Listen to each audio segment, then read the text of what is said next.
Can both sides line up on the field for the national anthem, please?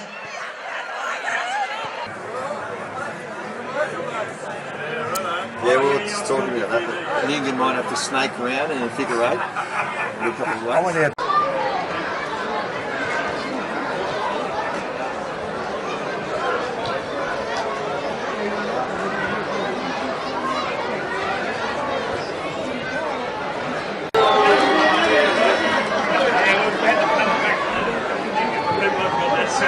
Please remember to find the camera, please. Appropriate language. Positive support. Thank you. Win. 9. Yeah, we went to. Everyone gets confused. Now, where's on? Just that? That's him? Southern Cross. Just done.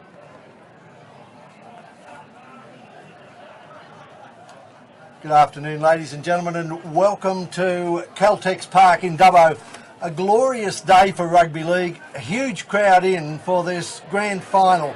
History will be made this afternoon. It'll either be Dubbo Cyms, their 10th or 11th grand final in 17 years, or the Nyngan Tigers, their first in Group 11. I'm Jeff Mann, and with me Ben Walker. Ben, it shapes as the battle of a very sleek, very fit, a very fast Dubbo Cyms team that has had all of that years of experience of grand finals against the Nyngan Tigers. Well, they brought the whole of Nyngan here today. They have, Jeff, yeah. There's a massive line up there. You can see that the players are going to run through onto the field today, and as you mentioned, history one way or the other. This is Cyms, that was the 12th grand final in the last 13 or 14 years. History in the last 15 years, and Nyngan's first in Group 11. So a lot of emotion coming in from out west along the Mitchell Highway against a club that probably expects to be in more often than not. Well, certainly they have shown tenacity after winning in the late 1960s and then winning again in 1986. It was a drought for them till 2001. But since then, the drought has broken, and as you said, they've missed only 3 grand finals. And with Tim Ryan, who captain coached them to their 4th successive title in 2004, he will be delighted to see these little green boffins come out, the little fish fingers ahead of the fish. Yeah, exactly right. And this is what grand final day is about, Jeff. These kids will remember this for the rest of their lives, the day that they led the team out onto the park, and particularly through such an atmosphere as what we're experiencing here. As you mentioned, I don't think there'd be a person left in Nyngan. The IGA would be shut. The police station's probably shut. Everyone's in here to watch the grand final, and the green and white balloons are off, and I just can't wait for this match. No, it's going to be a fabulous game of rugby league. Can you believe that Luke Jenkins, the man that led Cyms out today, and now the Nyngan Tigers. Let's listen to the roar as the Tigers make their way onto the field, led out by the biggest Tiger of them all. They go, good luck Nyngan Tigers 2017. It's a shark who's become a tiger, who will become as big as the Bogan if he can coach them to the grand final victory. Stuart Mills, a city boy living the dream in Nyngan. Well, he's embraced the lifestyle out there, Jeff. That's the biggest thing. He's come in, he hasn't tried to take over the culture of the club or the town. He's taken his time just gelling in, and now he's putting his stamp on the club, and as you can see, it's worked. They're 80 minutes away potentially from a premiership, and as you say, he's probably the town's second favourite son behind Todd Rope today. Well, Toddy Rope, who's given his life to the Nyngan Tigers, he's announced ahead of the game that this will be his last game. But look at the players for Cyms. Kieran Cubby-Ship, Jai Chapman, Wade Kavanagh, his brother in Lincoln, Jordan Reynolds, Alex Renane, Benny Marlin, Jaron Powyer, Alex Bonham. They've all been there before in grand finals. Add in some specials. Maker Seruluvu, Viliami Turuva, who plays league and union. And of course, one of the other newcomers to the side this year will be coming from the bench. The 5'8" Brad Pickering played for Nyngan last year. And we will pause for the national anthem.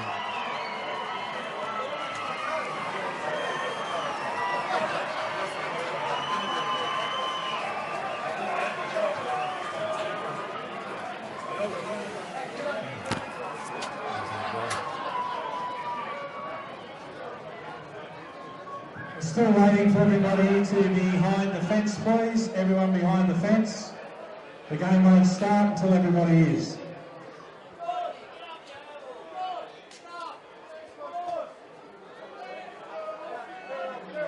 Ladies and gentlemen, we were going to fly Julie Anthony in for this afternoon's game to sing the national anthem, but we will sing it all together. Australians, all let us rejoice, for we are young and free, with golden soil and wealth for toil. Our home is built by sea, our home abounds in rare. In history's page, let every stage advance Australia fair. In joyful strains, then let us sing, advance Australia fair. And Ben Walker, I'd have to say, Ben Walker, that is the most applause that I've ever got for singing. Well, what a start to the day. It's one of those things, Jeff. Grand final day. There's usually one thing that goes wrong. And, At least it wasn't two little boys. well, no, it wasn't. It was three grown men in the commentary That's box. right, here we go. The ball's being thrown out to the teams. Let's go quickly through the Nyngan Tigers, some local blokes, Yeah. mixed with some stars that have come to the town. Yeah, fullback number 1, Brett Howard. On the wing, Sam Simmons and Mitchell Rickson. In the centres, Robert Gudgeon and Crete Walker, number 6 and the 5/8. Captain coach Stuart Mills. Number 7, the halfback Jacob Neal. Number 8, Todd Rope. We'll see plenty of him today. Number 9, Reece Goldsmith. Number 10, Tanui Maranga. Number 11, Norman Fueva.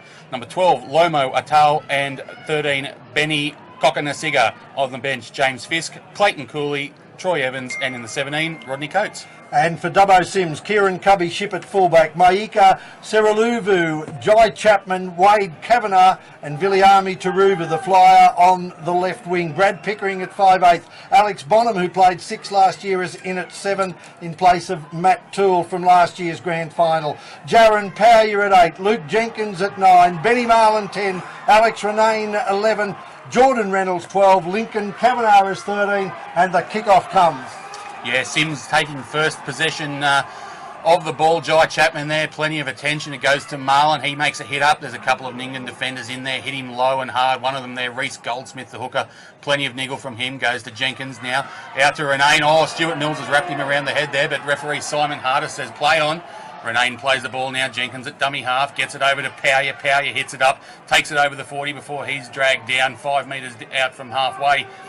Fourth tackle there now. Jenkins gets it over to Bonham, kicks early, puts it deep, and that's the fullback, Brett Howard, going back to retrieve the ball, Jeff, and a mistake-free first set from the Fishies. An excellent first set for the Fishies. You might recall in the start of last year's grand final, probably around about this time, maybe a little bit later, Luke Jenkins was taken from the field after a heavy clash.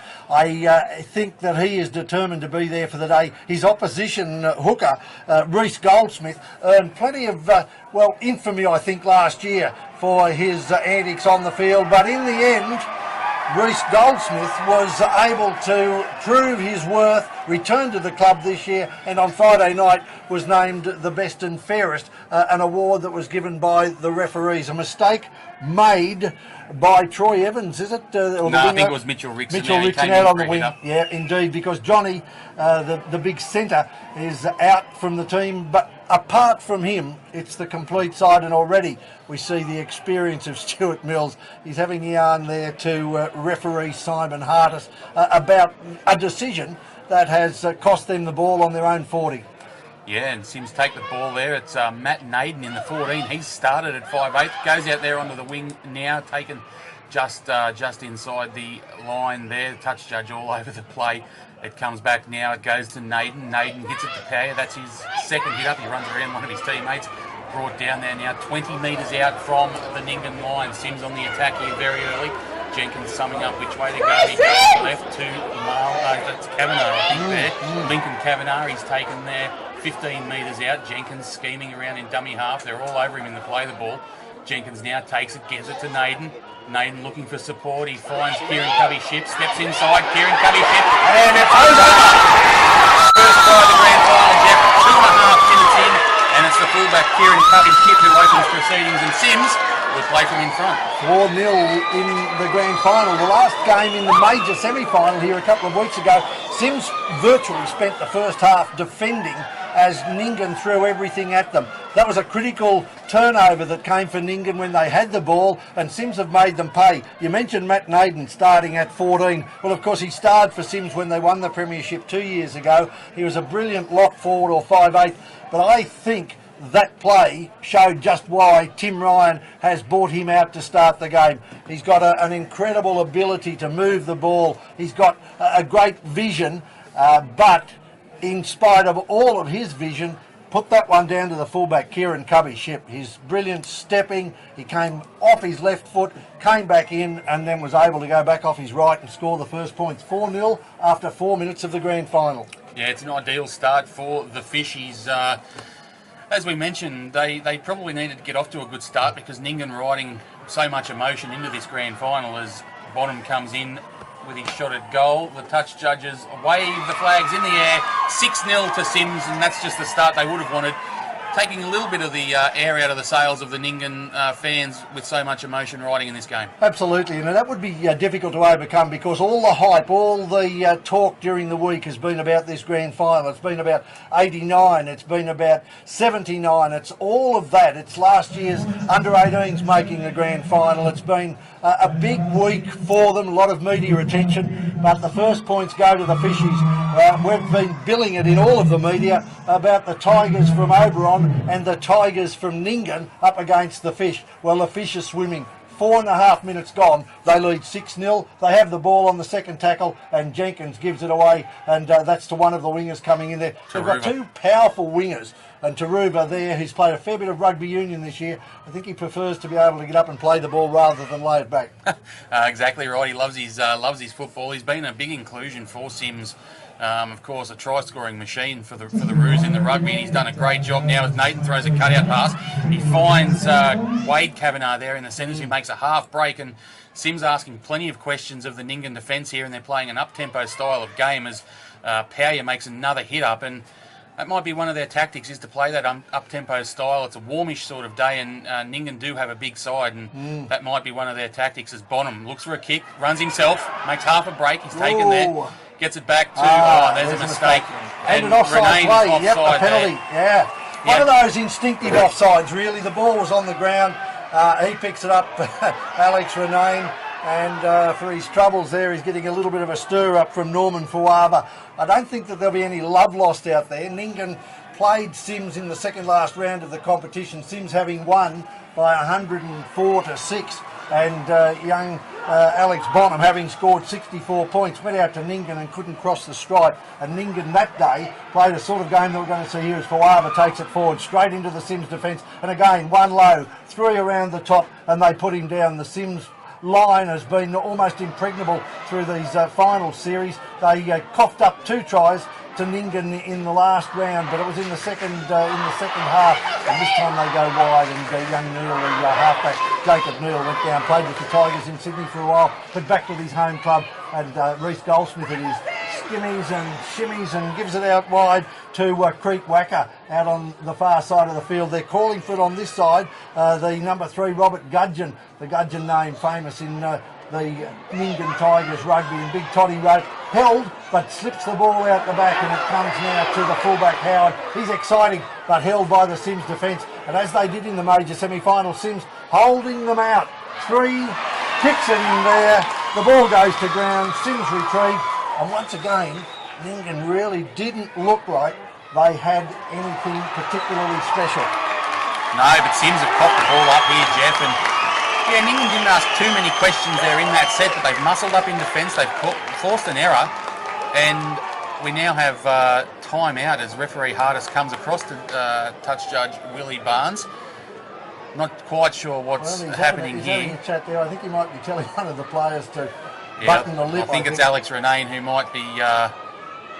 He might have a little bit of blood there actually. Yeah, He's could going well be that to too. pull out of the scrum there. But yeah, big mistake there by Cyms, who did a good job in defence, holding Nyngan out. It was a poor end of the set with a nothing insignificant kick. little kick. Yeah, The replacement coming out for Cyms. yeah, it looks like Ainsley Coxedge there in the 17s warming up. He may come on just to get Renane off the field at some point with that blood, as Mills now feeds the scrum. It goes from Goldsmith out to Neil.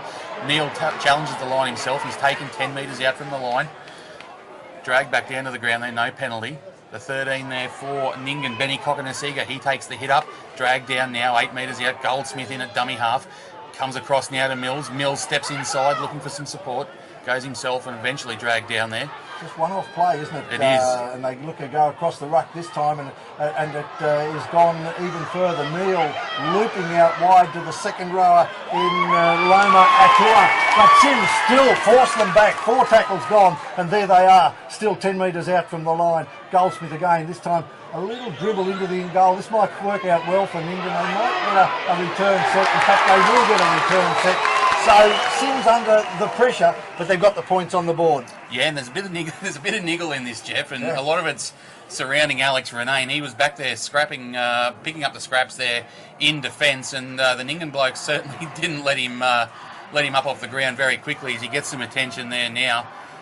Looks like Ainsley Coxedge has gone on, and Robert Gudgeon, it is the Nyngan player, the number 3, who's giving plenty of backwards and forwards. Of course, in the major semi-final, Wade Kavanagh was subjected to plenty by the Nyngan Tigers and gave plenty, and I thought was probably a little lucky to have stayed on and not spent a bit of time in the bin.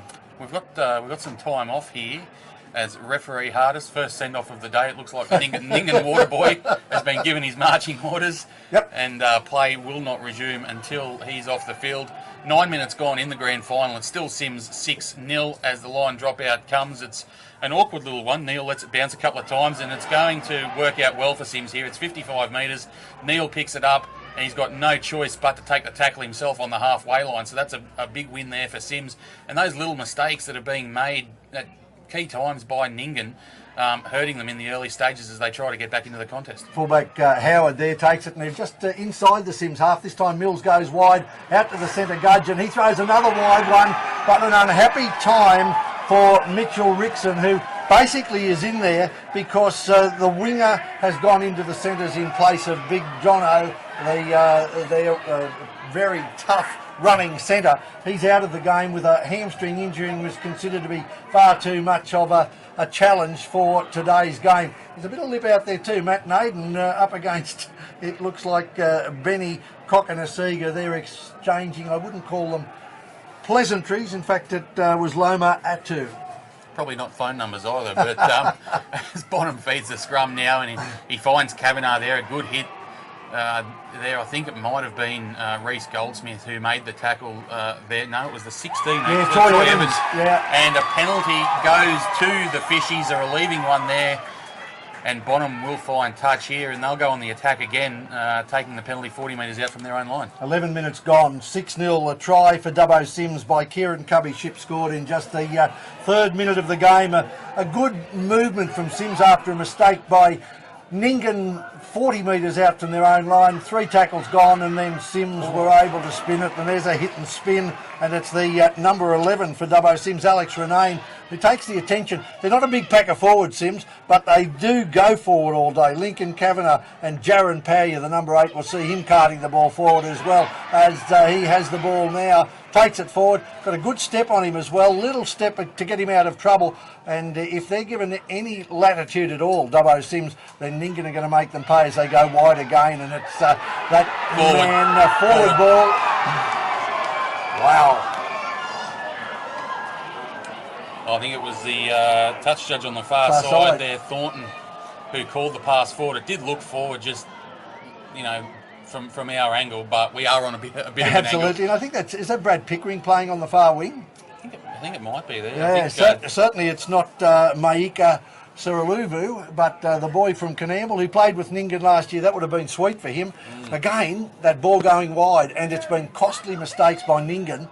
that have given Cyms the opportunity to attack and almost run in their second try. Well, I don't know that Nyngan have completed a set and forced a kick downfield yet. I think it's been errors. Cyms have made a couple of errors and Nyngan's been on the attack, but they haven't actually been able to work their way into the game and get into that grind that they probably want to work it into, as Todd Rope now makes a hit up and there's 3 or 4 of them in there stopping the big guy who now he's got to take the ball back. He's told to go back.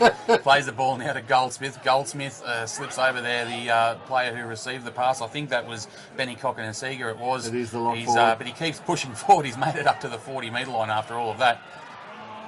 Now Jacob Neal, not sure what to do, gets it to Norman Fueva. Now they might have a bit of an overlap. Absolutely, here. it came accidentally, but it's the centre out there, Gudgeon, who takes the ball forward. It's gone to ground. Cyms pick it up, and can they turn defence into attack? Wade Kavanagh, it is. Oh! Touch judges come in, players come from everywhere. I don't think it will blow up, but that was a dangerous tackle. He put him in a bad position. Why we have to have 4 yellow shirts running out there, I don't know.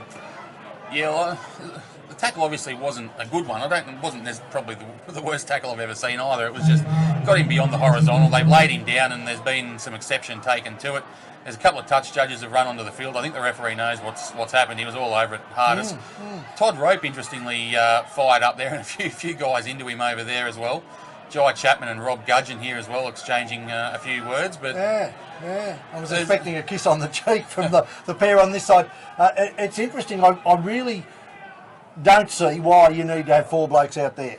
They should stay on the sideline because they're out there, they're giving advice, they're talking, maybe they're spraying them with water, but now they could go out when the play settled down. But those 4 blokes race straight onto the field of play. Yeah, and the touch judges were both on pretty quickly as well.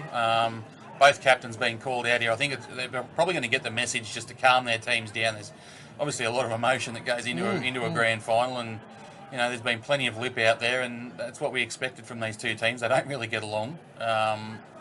As referee Hardest blows the penalty for the lifting tackle, and Cyms will take the kick for line here. It's Pickering who kicks for the touchline, and it's a good kick too. He finds it just on the 30-metre line. And danger times now for Nyngan. They have been playing 14 minutes in this grand final. Cyms leads 6-0, but they look like that they can puncture the defence at any stage, Cyms. And with Jenkins controlling and Matt Nyngan coming and starting the match at 5/8, it's just given them 2 or 3 points of attack. Yeah, that's right. And of course, as you mentioned Jenkins and Nyngan, there's also Bonham, the Kavanagh boys who've got a bit of ability as well. So plenty of options there in attack as the ball now comes to Nyngan. And there's a mistake there from number 12, Jordan Reynolds, and that relieves some of the pressure that had been building on Nyngan. And there's a bit of a square up here. Young Lincoln Kavanagh and Toddy Rope looking at each other. There was a threat to throw, but didn't come off. I don't know that I'd particularly want to be going toe-to-toe with big Toddy Rope, but then again, the Kavanagh boys are pretty handy themselves. It's got that feel. I don't know whether there needs to be or there will be a blow-up, but you do sense it, don't you? Probably a lot more so than last year's grand final between Cyms and Forbes. Yeah, and it's because I know that Forbes were the defending premiers, but this is the team that has been the gun team in the competition for the past few years, and the team that's consistently challenging them. It's like the champ and the challenger here. Yeah, indeed. The champs are standing up and saying, well, hang on, you've got to work hard for this, as Nyngan try to make some movement upfield. Cocknessiga there plays the ball. It goes to Fueva, who hits it up now. He goes over the 30-metre line. There's 3 men on him there in defence. You've got Jenkins in there, of course, and Marlon as well. As it comes now to Neil. Neil looks for some support. He finds the 16. I'm pretty sure that's Troy Evans there with the headband on. Reece Goldsmith also with the headband on a dummy half there, who throws it into an offside player, and referee Hart that's a very well-milked penalty. No choice but to blow the penalty there. You see it. It's happened in the NRL a few times. That's right, throws it straight into the player who's offside. Luke Jenkins is up to query it, but I've never seen a referee change his mind. Like it's just one of those things that has to happen. But again, Brad Pickering's up there, he's renewing his acquaintanceships with his former teammates. He'll bring the ball back now. They'll kick for touch. Nyngan looking to slow it down. Like there's no rush, no hurry, and with their big men, I think we'll see that all day. There's a book that's out, Ben, called The Great Grand Final Heist, which is the 1969 Grand Final when the Balmain Tigers slowed South Sydney down to their pace and won a historic game. Nyngan are looking to do the same, but they still don't appear to have anyone that can puncture the line. No, there's no real cohesion either. It's all one-out plays, errors. They've got to get to the end of a set. If they don't score, get to the end of the set and force another set there as the prop forward Marangi takes the hit up there and he's set upon by Jenkins, and that was the prop forward there, Power as well. And Cyms moving up very quick in defence and not giving the Nyngan playmakers any real time with the ball. It was Neil that played the ball there now. It goes to Mills. Mills finds the fullback Howard, looks for some room, gets it to Gudgeon, who's had an unhappy day so far. Yep. And it doesn't improve as three drop him to the ground. A there. lovely Now tackle here low by Alex Renane. Last and here tackle. they are on the last play. What have they got? They've kicked the ball through. It's been knocked on by Simpson. Wow, he's got to be a call here. He's called a Which way's knock he on. got a I think he's call called a against knock on against Nyngan here. Whether he's gone the right way with that, because I thought that's been kicked straight into Dubbo Cyms. Now, whether it was kicked into a Cyms player's legs, he's talking to referee Willie Barnes. Willie Barnes, a very experienced referee. Simon Hartis in his first grade grand final. He's done the last two under 18, so he's got big match experience. But he'd be pretty nervous out there too. And with the start to the game we've had, it looks like it's a turnover. Turnover, fifth tackle, knock on. Stuart Mills was pleading with Willie Barnes, asking him exactly what he saw, but as you mentioned before, you don't change too many decisions by the men in pink. Now as Cyms are going to have to ruck this off their line, and that's Power. He's set upon there by 3.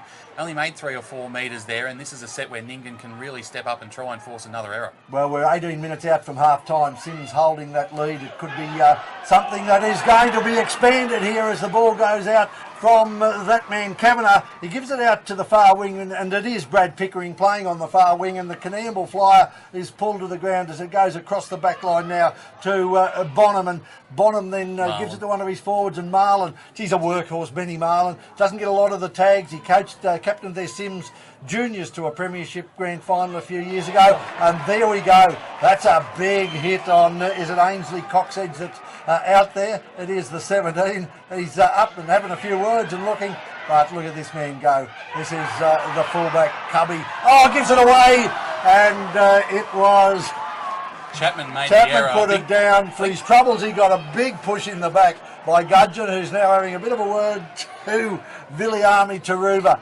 But I don't think Taruva's the sort of fella that's going to throw anything at him. But they were through again. It was just Gudgeon, it was just Chapman going for the ball. If he doesn't try to play that ball, it goes to the winger.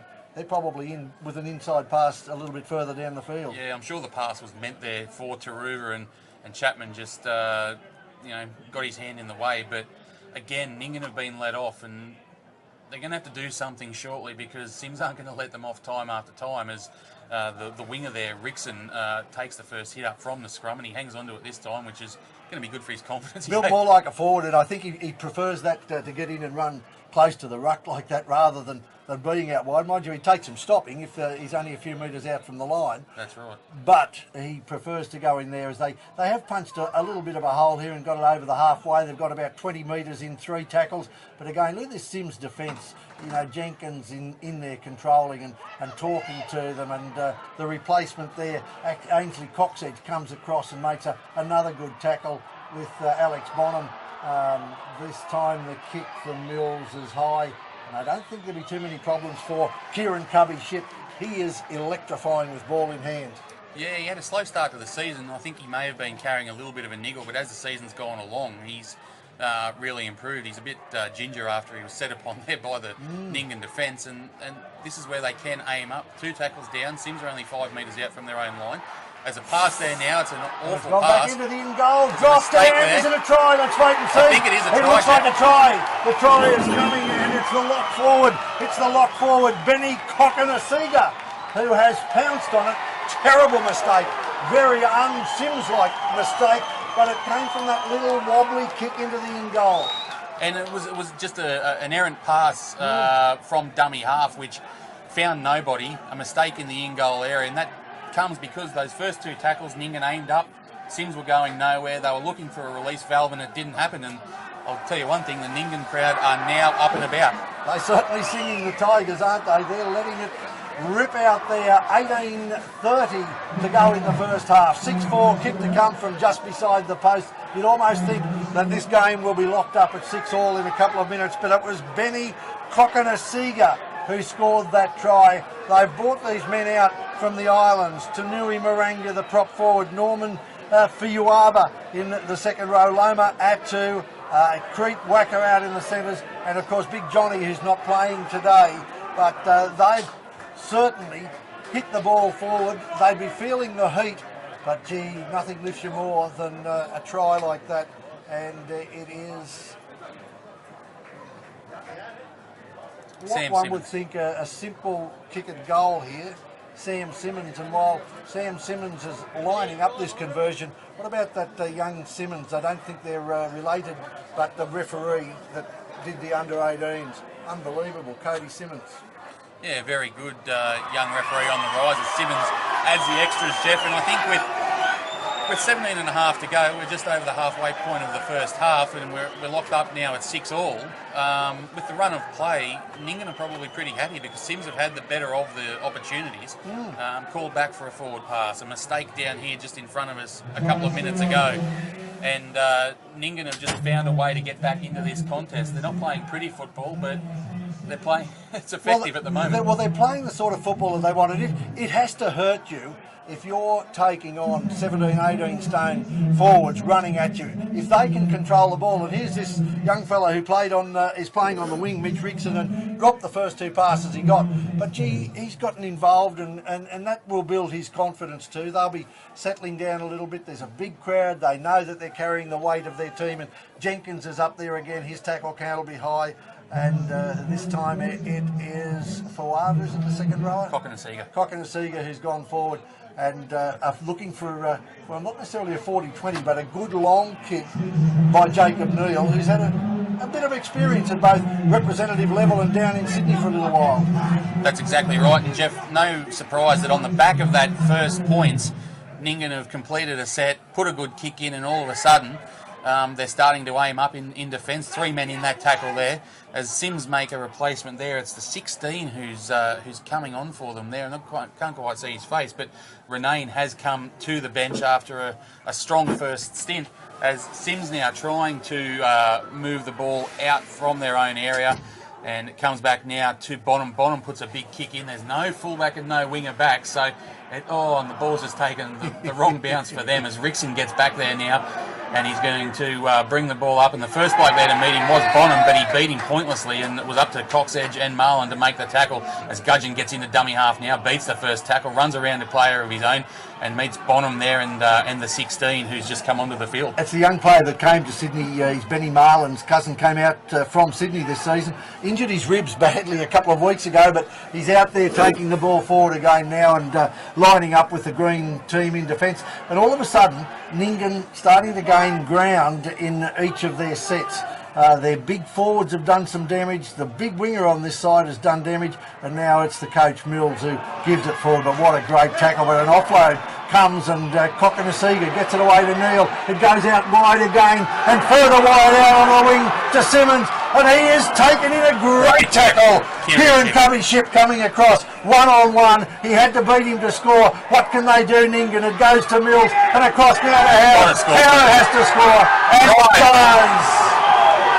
Wow, there we go. By the Tigers, and it's almost a shame in a way after such a great tackle by Kieran Ship over in that corner, but so much of Cyms' resources was over there trying to stop that passage of play that they just had a massive overlap, Nyngan, and they were good enough to make it work, as it was Howard who got over and scored the second try, and all of a sudden Nyngan are in front. Yeah, they're back 10-6, 2 tries in a couple of minutes, 14 out from half-time.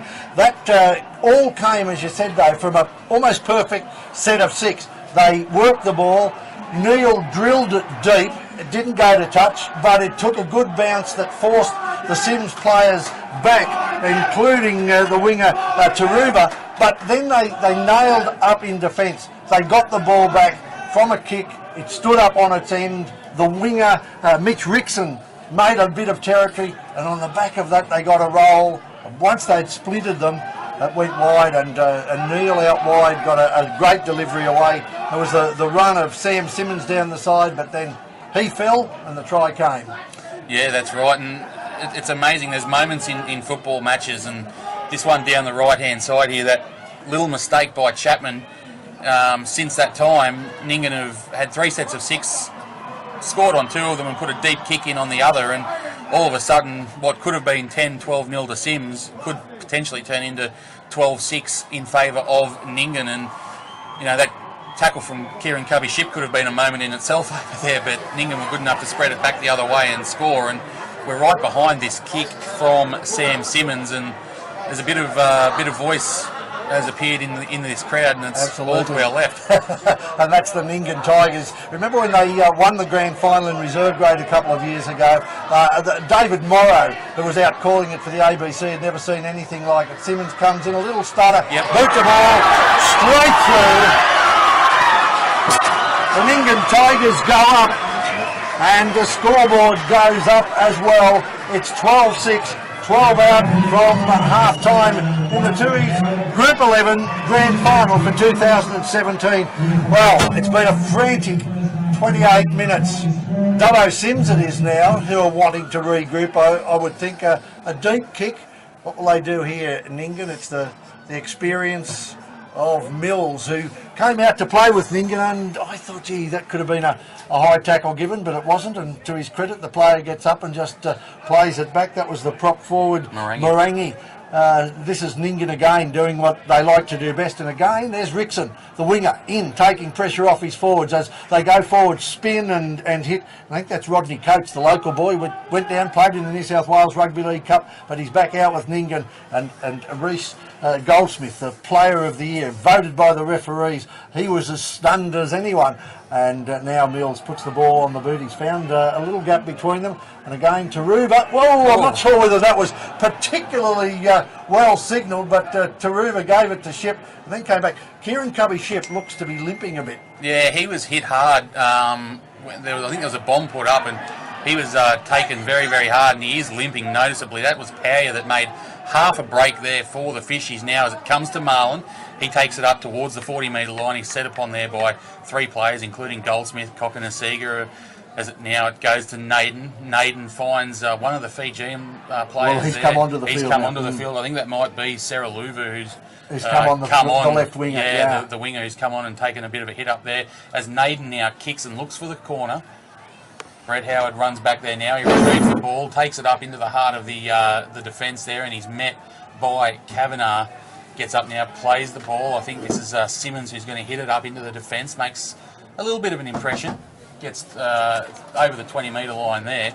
Reece Goldsmith now in at dummy half. He gets it across there. I think that might be Coates again, who's made the hit up. He has been powerful, hasn't he, since he's come on, and just his experience, his size. He was missing, of course, a couple of weeks ago. Goldsmith wanted to serve the dummy there, but he's been hit by the big replacement for Cyms, Seraluvu, and again, they punch the ball forward. So that's 40 metres that has come in 5 tackles, and the referee has his hand in the air, and the ball goes high. Once again, a tester. It looks like Pickering has gone to fullback. He has. So that will certainly cut Cyms' firepower if indeed Cubby-Ship has come from the field, and now it's a little man with usually a huge hit and spin, the centre 3/4, Jai Chapman, but he's held and not put to ground, but he's held up by Cyms. Coates pushes him to the ground. The referee says, no, that's all right. It was after he played the ball. It was an even contest as far as he was concerned. But now he's had the call from his referee from the sideline. Wade Kavanagh, is it, on the far side? Yep. I always have a little bit of a look because Wade, certainly in the major semi-final, was very fired up all day, but he's climbed to his feet. And a game that started off with a lot of passion and a lot of pushing and shoving seems to have settled down. Cyms have been shocked by a Nyngan team that coughed up an early try, could have coughed up a couple, but have hit back and scored 2 of their own tries, coming to Brett Howard, and the second one of those was to, was it Gudgeon, the centre?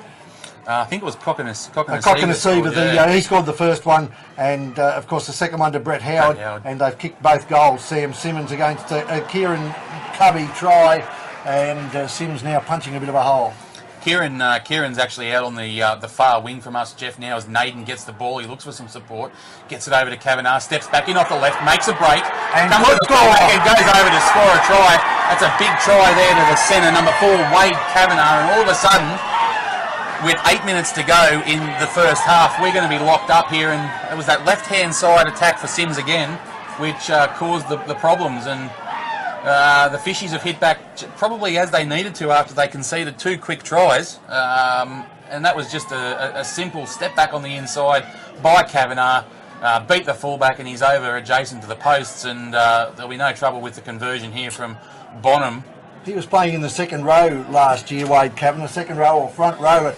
Geez, he seems to enjoy the extra space out wide, and he's shown his ability to be able to bust the line. Again, though, it was this man, Nyngan, who can throw the long pass. He's got good vision. He's played lock for Cyms in winning grand finals. He's played at number 6, and today he's wearing 14, but he is playing at 6, and he's been constantly throwing the ball that left-hand side. Bonham, who is the season's leading point scorer, looking to lock it up here. 7 minutes out from half-time, a crucial period in the match as Bonham puts the ball through. He had plenty of practice a couple of times this year when Cyms went past the century mark, but they will bring it back, I think, slowly, the Nyngan Tigers. Again, they will want to hold Cyms down in their end because Cyms have an innate ability to get out of trouble, and with their speed, they can really bend you. Kieran Cubby Ship was just receiving some more attention. He's got some significant strapping now on his right hamstring or thigh. I'm not quite sure where the injury lies there, but he hasn't been the same for about the last 10-15 minutes now, and that adds to the importance of getting points back on the board quickly for Cyms as Nyngan kick off now. And it's the early ball that those wide players are getting that Nayden's providing that's giving these guys with their footwork and speed the opportunity to find some holes in the Nyngan defence as the Fishies now try and work it out from their line. Marlon, another hit up for him. He doesn't do anything flash, but he just gets in and does the work, doesn't he? And he's slow to rise to his feet there.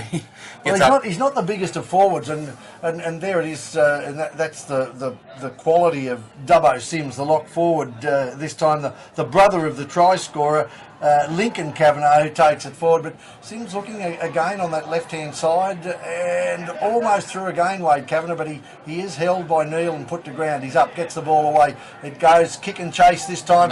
It's going to go down outside, just about 5 metres outside, and here it goes to the big 40. He made the first break last week, last time he had the ball in that situation, but this time Alex Bonham is able to wrap him up, and Nyngan need to take the ball away from their own line. There's a bit of a call there from the crowd.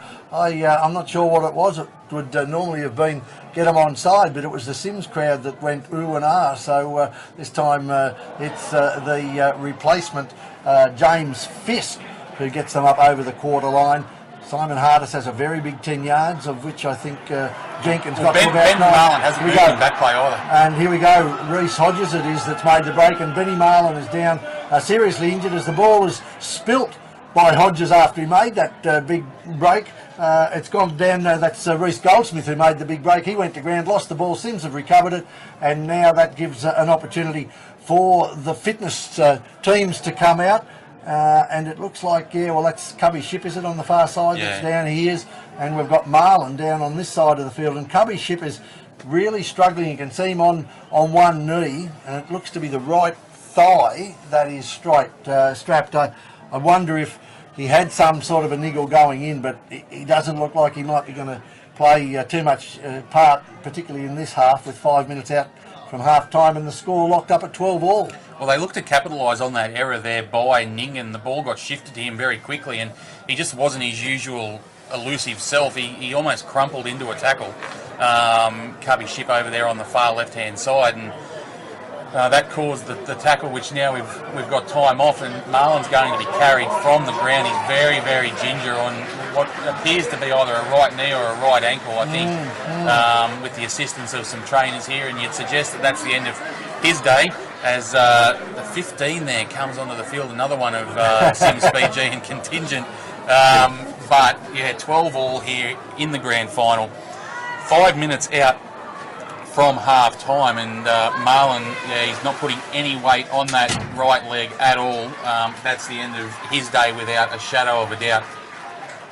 Cyms down to 3 men on the bench, and Kieran Cubby-Ship's also in a little bit of strife. So tough task here for the Fishies now. Absolutely. Play resumes. Play resumes, and there they are with the Fishies, and they'll use the new man on the field. He's come fresh from the sideline, and that might be big Jopie, the second grader who's come through. We're after 15 and the number 16, the two players that have come on for Cyms as fresh reserves. And I think big Jopie that's come on, the number 15, is going to certainly take some tackling as Cyms go to the left through Matt Nyngan. He's taken about 40 metres, just over 30 metres out from the line, and it goes again to Lincoln Kavanagh. If Cyms can score before half time with 4:20 to go, that will certainly put a little bit of a stifle in the Nyngan Tigers as they grubber it through. Brilliantly picked up.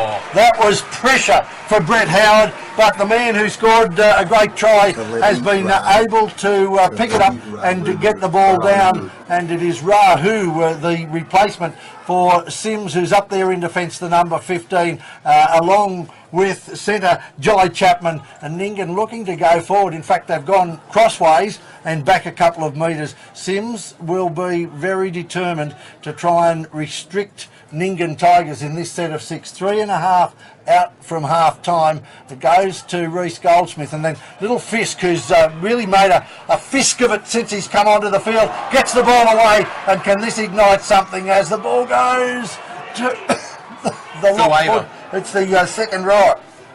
Fueva now as Mills takes the ball on the last tackle, puts the kick in.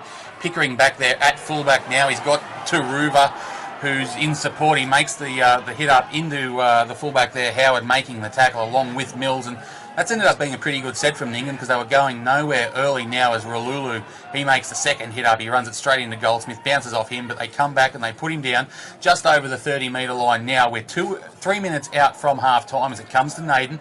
Nyngan now, that's a big hit there. Tackle. What's the referee going to do? Referee says it's fine. Yeah, play on. Well, I think his first contact was around the shoulder, but it was a telling tackle, and that's another telling tackle by the Nyngan Tigers. Coates is back in the lineup this time, but that was the prop forward in Moranga who gets them, and they've held them inside their own half after 5 tackles.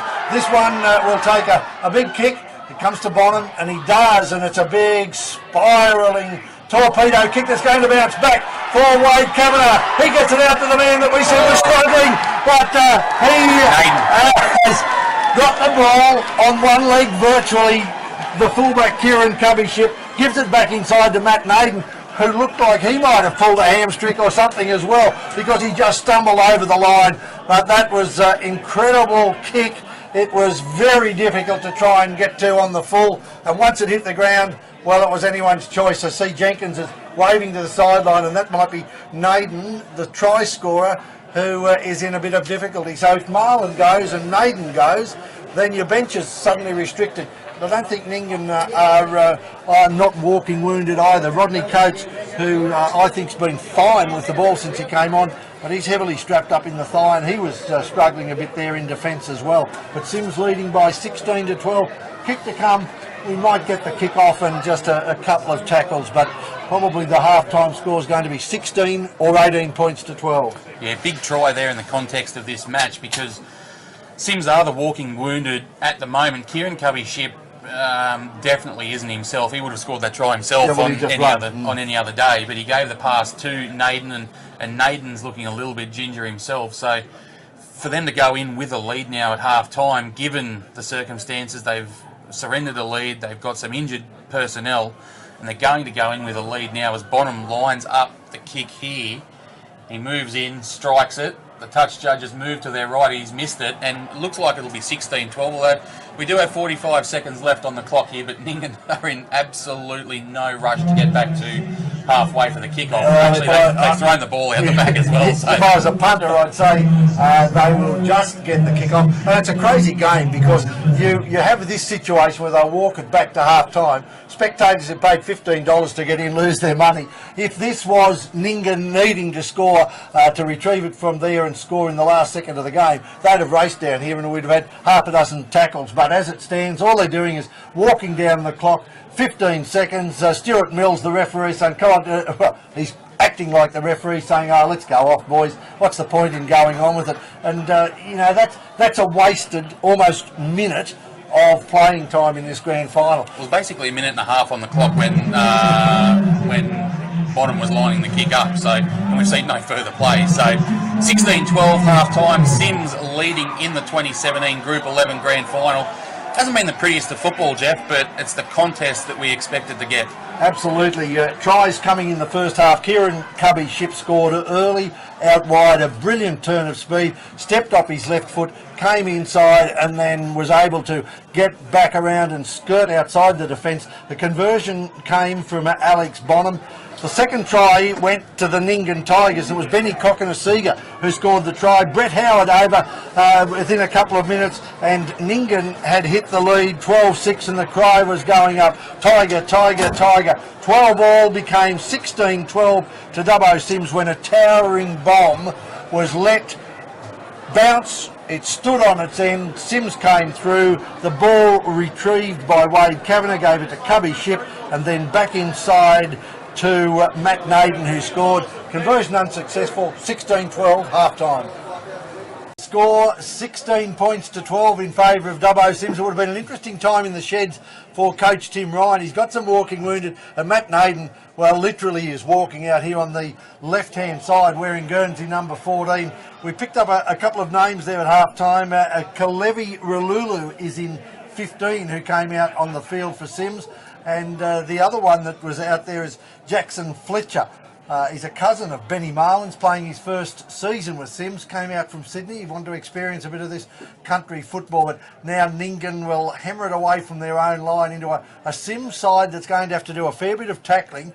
And they've got these injured players, and it's quite telling, isn't it? Matt Nyngan on this left wing, his right leg heavily strapped. He's in a fair bit of trouble, but will they come this way? We don't know, as the second rower from Nyngan, Norm Fuava, takes it forward, and they've gone a very good set of 6. I'm not sure whether the winger on that side is offside, but it's not going to matter because the ball's going to bounce away from all of them and into touch. That son could play a big role in the second half. We saw in the earlier games 2 or 3 players simply walked away from the ball when it was kicked up into the sun. Well, we saw the bomb just before half time as well. It was a swirling bomb, but obviously very difficult to take the high ball in that particular corner of the ground. And just a bit of an update. I think it's a hamstring for Nyngan, and he was defending on the wing there, and he sent Kavanagh back to cover any kicks, so that's telling as far as he's concerned. Kieran Cubby Ship has returned back to fullback and is defending there now as Seraluvu makes a hit up from dummy half, second tackle. And Jeff, the crowd today, in the past we've gone with a gate figure, but I have a number from Peter Clark that says 5,125 here on Grand Final Day. Which would translate probably up into the well over the $20,000 mark as far as players are concerned. It's a fabulous day for it. And when you have different clubs involved, Parks and Forbes were involved in the lower grades. Wellington, of course, always bring a number of people, as this time Chapman gets absolutely hammered by his opposite number out there. They've had a good battle going on, Gudgeon and his opposite centres, and he's pulled off one tackle, tries for another one there, Gudgeon, doesn't pull it off, but on the 5th tackle, it's the fullback Cubby who's able to kick it away, and winger Sam Simmons, who's kicked a couple of goals, brings the ball back, taken by Pickering, and 25 metres away from his own line, picks it up, and there's not a lot of people there to help out. Crete Wacker it is who takes it across, gets to the 30-metre line, but the Cyms defence holds him up, and it's that replacement player, Kalevi Ralulu, who took it. And now the winger, who's really, you know, it's a belated call, but if Nyngan win the game, you'd say that his performance coming off the side and really coming in and crunching it forward. Mitch Rickson has been instrumental. He's given them a bit of dent. 2 early errors, but he's rebounded from that well with some really telling hit-ups now as Goldsmith goes out of dummy half, looks for an offside player. Chinui Marangi now gets an offload. It goes to Jacob Neal. He dodges a couple of players there. He's bouncing through the centre of the park now, but he's been tackled on the 5th. And the referee Hardis now blows a penalty. That's a big penalty to give away on the 5th tackle. And Nyngan will get the opportunity to go on the attack here now, 3.5 minutes into the second half. And Cyms leading 16-12. They're down 16-12, but that could change very, very quickly now as Reece Goldsmith looks like he's just going to take the tap, and it's Marangi who hits it up, goes straight into Jenkins. Jenkins bounces off, but he's got some help there in defence now. Goldsmith in a dummy half. He dummies, finds his way out to Mills now. Mills on the outside there to his fullback, comes across to Gudgeon. Gudgeon's taken there. Whoa, he's flirting with the sideline. And what a battle that's been between the two number 3s, Jai Chapman and Gudgeon. Now too. And he's now wounded, down and having a bit of a roll around. Mind you, I said before the game that Nyngan a couple of weeks ago slowed the game to their pace, and now you've got the big winger there getting involved in it, Mitch Rickson. You might be saying that my hair is longer than yours, but certainly Taruba was just giving him a little bit of a push and sending him back out where he thought that he belongs. He's a throwback to the old days, Rickson, isn't he, with the long hair and the head taped up, and he's almost out of the 70s. But well, he does. He's a Jeff Robinson style from the old Canterbury team, but a little bit of concern for this player. Brett Howard is up there. I don't know whether he's gone on an ankle, but they're in the right end of the field, 4 points down the Nyngan Tigers, and they'd love nothing better than to score early in this half.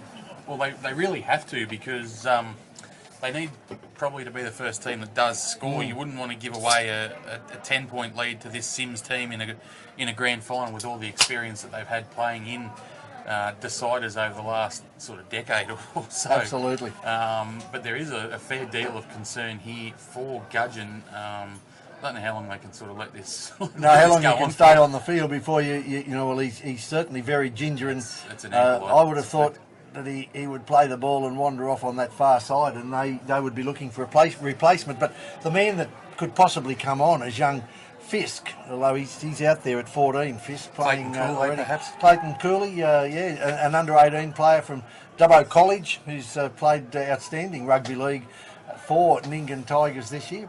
Played a leading role in the grand final last year in the under-18s, and coincidentally, Katoni Staggs, who won the grand final for Wellington last year, is still in the Holden 20s, playing in the NRL with the Brisbane Broncos. They had a win over Newcastle Knights yesterday. Yeah, it was a good win too by the Bronx. We had to win one on the weekend, Jeff. As play resumes here now with Nyngan, just taking a settling hit up. Midfield now, only about 12 metres or so out from the line. It comes now to Mills. He looks for some support. Oh, but there's an intercept there. It looks like that's Bonham. Bonham's streaking. Well, he can too. The fullback coming across. He might get him for speed, but he's not going to. No. And he did come in over the top. Nothing. It's not an 8-pointer or anything, but I thought that the fullback probably a bit lazy there, Brett Howard. He might have been a bit frustrated, came over the top. Cyms boys are showing them they're not going to take anything out of that. But I thought that was a good build-up for Nyngan on the far side, and it was Mills who took the line on. He hasn't been doing that, and he had a couple of men outside, but Bonham showed why he scored so many points this year. As we have a change, Alex Renane going back on, and Matt Naden, who's got a telling try just before half-time, has succumbed to that, looks like a hamstring or thigh injury, and he's come from the field. But 6 minutes into the second half, Cyms have extended their lead, 20 points to 12, and the referee, Simon Hardis, consulting with Willie Barnes on the far side of the field. They'd be having a discussion. I don't think it's an 8-point penalty, but the rules say that you can't touch a man on the ground after they've scored a try. So there's consultation. Jenkins is certainly there in consultation with, it looks like the lock forwards at Lincoln Kavanagh. It is, yeah. Now, whether Kavanagh has come in after that tackle was made, I'm not sure. Whether he's the one that's being spoken to and could be penalised. But I don't think anything happens if Brett Howard doesn't come over the top in that tackle after a phenomenal run the length of the field by Alex Bonham. No, that's exactly right. And Bonham's handed over the goal kicking duties here, I think, after a 90-metre sprint, and a try that realistically could be the defining moment of this match, Jeff. That has boosted Cyms out to an 8-point lead, potentially 10, when Nyngan were on the attack and looking to get themselves back into the contest now, as Howard gets called out by referee Hardis. Mills is there with him. It's just a warning, which is probably the most sensible option. Keep 13 on 13, let the players sort it out now as Pickering's going to line up the conversion. Bonham's had his 90-metre sprint. He's gone back to get some air, and Luke Jenkins was out there doing his best Cameron Smith impersonation, talking to referee Hardis and giving him an opinion on perhaps what decision he should make. Brad Pickering, of course, is a renowned goal kicker. I don't know whether he's done a lot this year, but I suppose if you're going to pick up a kick, now would be a good one because it's right from the sideline, so there's not an enormous amount of pressure on you, but it could be telling. This will give them a 10-point lead. Dubbo Cyms looking to win back a title that they thought was theirs last year until the Forbes Magpies came in and stole it and took it back to the south of the Newell Highway, as Pickering takes a couple of little stuttering steps. He kicks it. It's got good length. It's got good height, and it's straight through the middle of the post. And Dubbo Cyms lead by 22 points to 12. 33 minutes left in the 2017 Grand Final.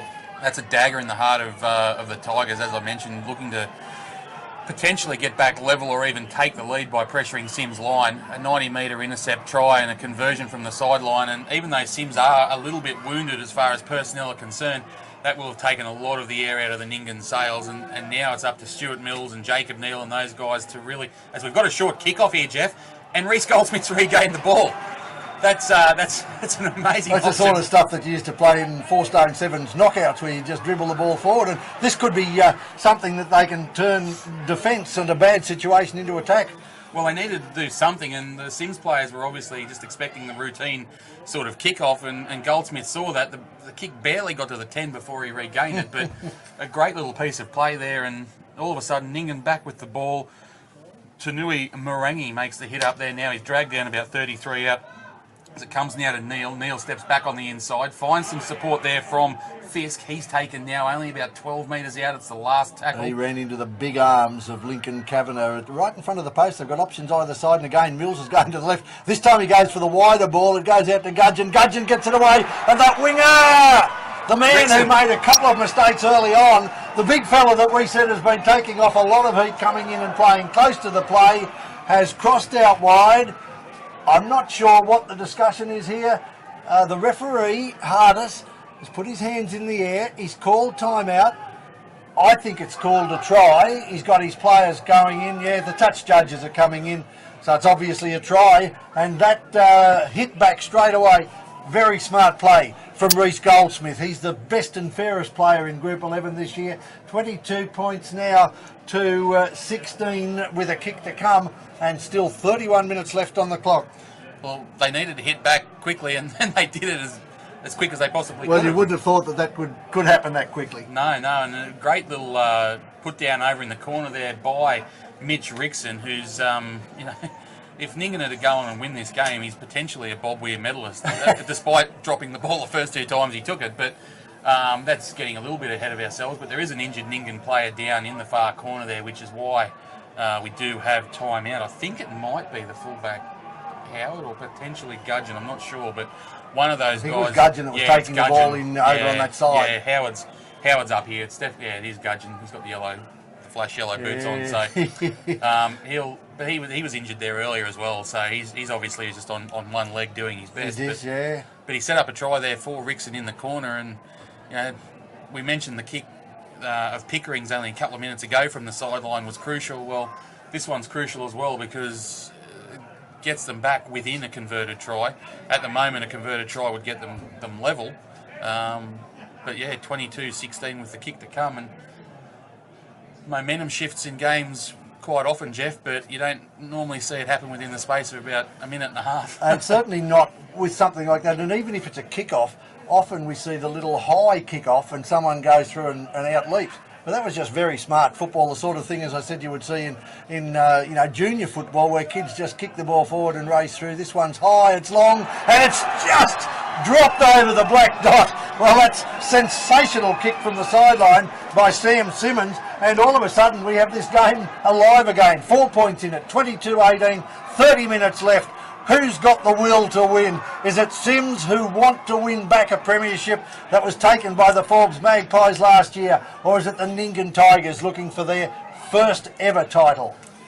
Well, that kick was never getting there until the last little bit. Now, as Nyngan looked to ruck it out from their own line through Rodney Coates, and a good little run there from Coates, and it was a big kick, and now all of a sudden the life's back into the Nyngan supporters. A good little tackle there as well by Jai Chapman, dragged down his opposite number. Here's Rickson again. He makes 10, 12 metres.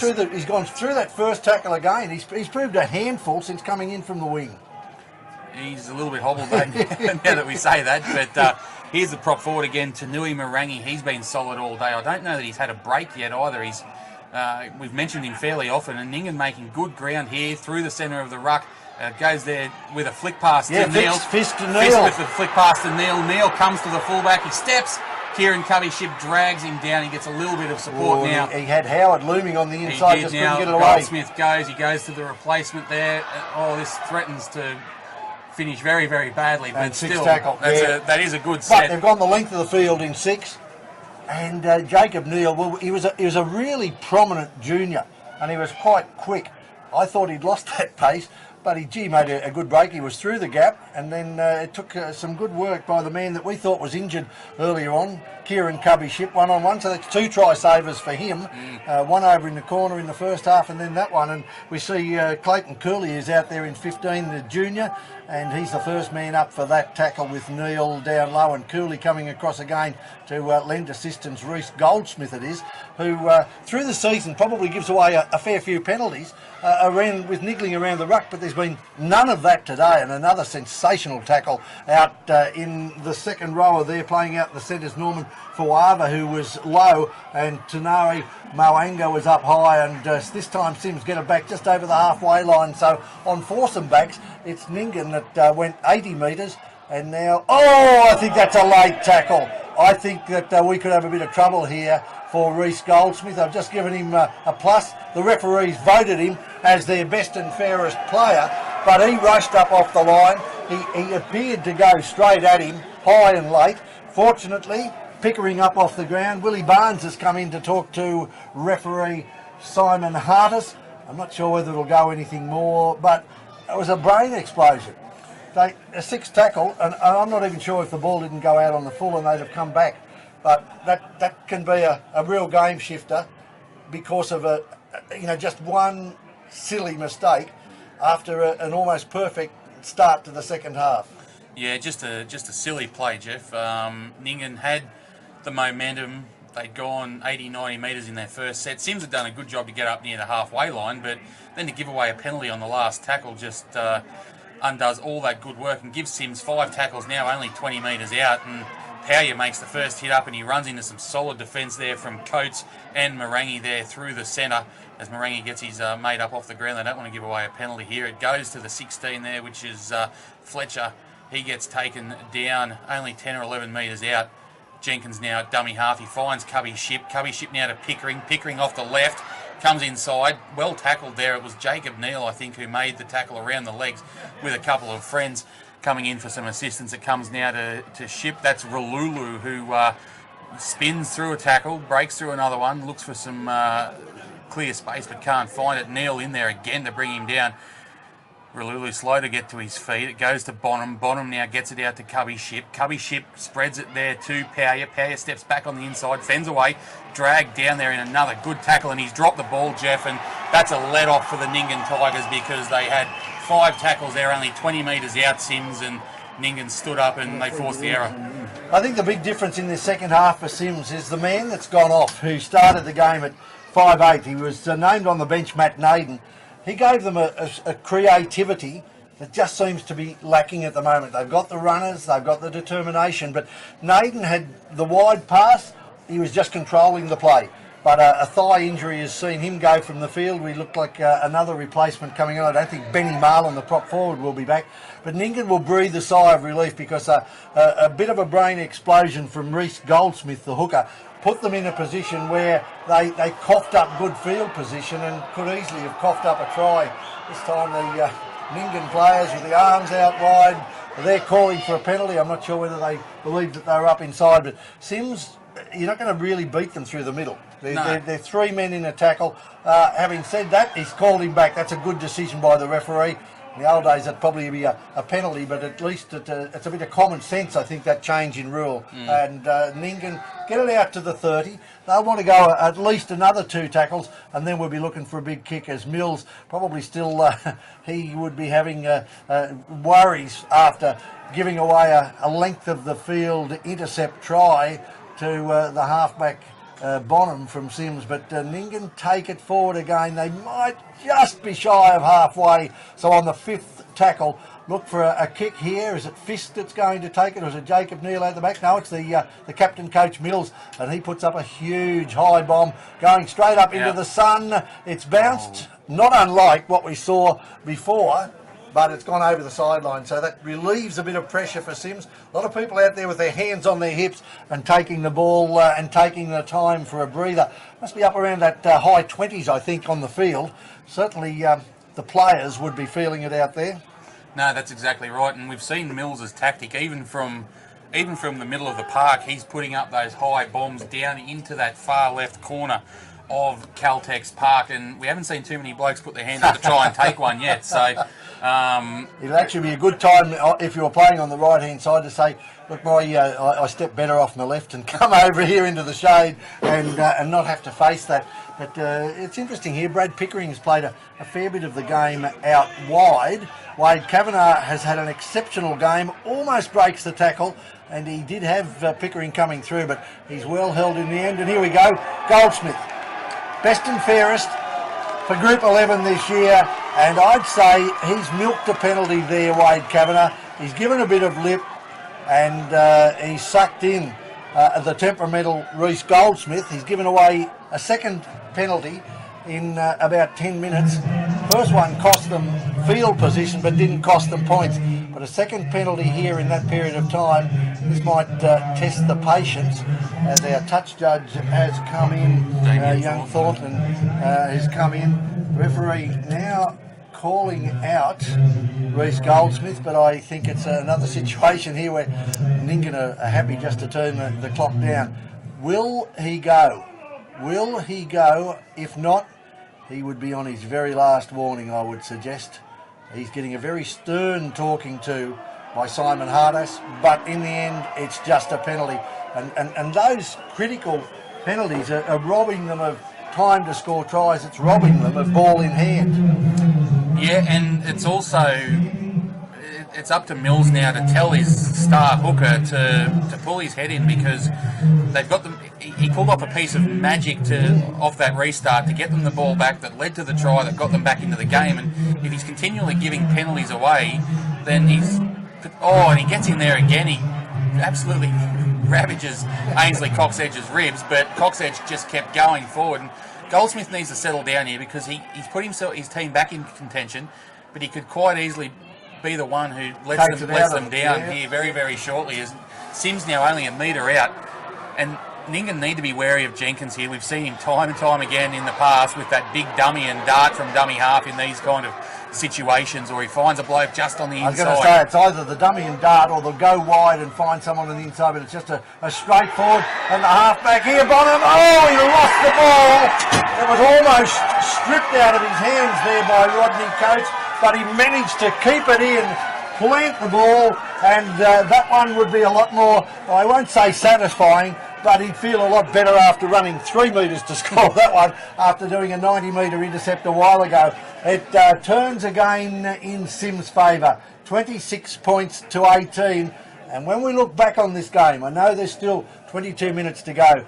We could well be looking at those 2 crucial penalties given away by the hooker, undoing, as you said, great work from the kickoff. Yeah, and it's not only is it, field position and possession and stuff like that, but it's extra defence that Goldsmith's made his team do on what is a relatively warm sort of afternoon out on the pitch. So, and they're a big side, they are going to tire through doing that kind of work. So it's those little things, and there's no doubt that Goldsmith's a brilliant player, but he's just got to take those little silly plays out of his game. But the good thing about it, Jeff, we've got 22 minutes left on the clock, and I don't think this one is over by any stretch. There could be another couple of twists and turns to come yet. We saw last year Cyms get out to a bit of a lead, and it was 2 late tries by the Forbes Magpies that brought them back into the game. We thought they were tiring and perhaps out of it, but for a plus for Cyms, or I thought it was going to be a plus. Benny Marlin having a bit of a run up and down the sideline, but he's come back and he's slapping his mates, whether that was a yeah, buddies, I've tried it and it's not going to work, or whether it's I'm out of here. But Brad Pickering gets the opportunity to kick his team away to, again, a 10-point lead. It's 28-18 in favour of Dubbo Cyms in the 2017 Tui's Group 11 Grand Final. And Nyngan have got to answer the question again. They've already come from behind a couple of times and got themselves back into the contest. Do they have it in them a third time to do it? One thing's for sure, their crowd are still quite vocal down there to our left, and they'll support their team the rest of the way. But Goldsmith's certainly not going to get the short kick off this time, because Cyms had 3 men sitting on the 10-metre line, and that's a good comeback from the player Fletcher, who badly injured his ribs, Jackson Fletcher, when he played in the major semi-final here. But he's showing certainly no semblance of that this afternoon when he's had the opportunity. He's just carted the ball forward. And Jenkins again, he's already won, I think, 3 or 4 player of the match in the grand final, the Bob Weir medal. So I'm not sure whether he's a contender, but he certainly would be on workload today. But Alex Bonham has got to be one that's looking. And you just see lurking there the fullback, Kieran Cubby-Shippies. He is hobbling on one leg. Look, he's just there. He's hovering on the side. And this is good work again by, is it Kavanagh that steps, or is it Paya on that far side? Yes, Wade Kavanagh out on this side. Jenkins, smart, slows the game down, dribbles it into touch. In the old days, you'd say that gives him a 50-50 chance of getting the ball back. But, of course, we know where the ball is going to go. But every one of those plays gives his team a little bit of energy, a little bit of time to suck in a breath. And they keep looking at the scoreboard. 28-18 in favour of Dubbo Cyms. Last year beaten by Forbes. This year looking to go back. And for those who are watching and interested in what's happening in other grand finals around the area, it looks like Trundle has beaten Cargo by 36-12. And for Trundle, the player of the match, Mahu Fangupo, who of course was the Central West Rugby Union Player of the Year and played for Forbes when they won their way through to the grand final yesterday. And of course we've got a terrific game going on down in Orange. And it is 22-12, it looks like, in favour of Oberon Tigers. So the Tigers and the Fish playing it out in 2 grand finals in the Western Rams. And here is a pressure-relieving kick. Jacob Neal takes it, gets the ball just up over the halfway line. And if Nyngan was smart, they'd be playing to this side of the field where it's nice and shady and they can give some of those big men the opportunity. It's the replacement there, 16, Troy Evans. Canamble boy, lives in Nyngan now, and going forward, he's tackled Cyms, slow to get off Jenkins. But look, there he is again, Jenkins. He's nearly 40 years of age, Luke Jenkins. Played in a 1998 as an under-18 for Narromine Jets, and he's played in all but about 2 grand finals since then. A couple with Narromine, and then every game that Cyms has won a grand final. In fact, every grand final that Cyms has been in, Luke Jenkins has been there since 2001. So this time they go wide, and it goes out to the captain coach Mills, and it goes floating out over the back, and this time the winger Rickson goes back, but he is crowned by his opposite number out there, Taruva, and goes nowhere. 5th tackle. This time again, Mills puts the ball high, comes out to the far side. It's taken, beautifully dropped, knocked on by Cyms. Seraluvu. And that was Seraluvu, the winger. And we normally would say you kick it into the sun. This one was away from the sun, but nevertheless he got good protection from his own team. But he went high, it just came down. So Nyngan in perfect attacking position. Went just a little bit early, I think. The ball just hung in the air a little bit longer than he thought, and he just wasn't in the right position. But this is a crucial set of 6 coming up here now for the Tigers. You'd think, even though there's 17 to go, they're only going to have a few opportunities as good as this through the remainder of the match, and they've probably got to score here in order to. Well, to put themselves back within in a position where they might be able to score as it goes to Crete Wacker, and he's well held there by, it looks like, Pickering standing up and Jackson Fletcher, and they go across. Big Toddy Rope has carted the ball forward, hasn't really punctured the line, but that's a crucial couple of metres out in front of the post. Goldsmith goes to the left, and it goes again to the coach Mills, and he gives it off to the left-hand side, and this time Goldsmith darts out of dummy, picks up the penalty. Now, that's the cheekiness. That's what's got him into the position he's got, but just those... Oh! And he might have copped one in the back of the head then from Wade Kavanagh. Well, they were at each other in the semi. We've got a couple of more players coming out and having their 2 bobs worth, but nothing comes of it. And Nyngan, 28-18, they need to try. Big Toddy Rope, I'm picking, will be the man that carts this forward. Now it's gone over his shoulder and it's gone out to the coach Mills, and Mills is tackled 5, 6, 7 metres out from Cyms' line on the left-hand side of the field, and this time it's Big Toddy. He takes it forward, always attracts 3 or 4 players, and gets up this time and gets it away quickly, goes to Goldsmith and then to Neil. Neil dummies out wide, steps to go back inside, probably looking for a player coming through there, but he didn't have anyone on board. Cyms wrap him up with the ball. That was Jackson Fletcher, and this time it's kicked. Gone to ground. We're looking for 6 more. Well, Nyngan certainly were, but the referee says no. That's tackle number 4 as Goldsmith goes again to Mills. It goes out wide now to the fullback Howard, and Howard struggling to get through. He scored 1 try early, but Nyngan on the 6th tackle, I think a repeat set's what they've got to be looking for here. Even if they followed what happened in the under-18s, where Dubbo Macquarie expertly kicked the ball not across the field and in the field of play like that, but kicked the ball across the field of play and gave their runners plenty of time to get into the in goal.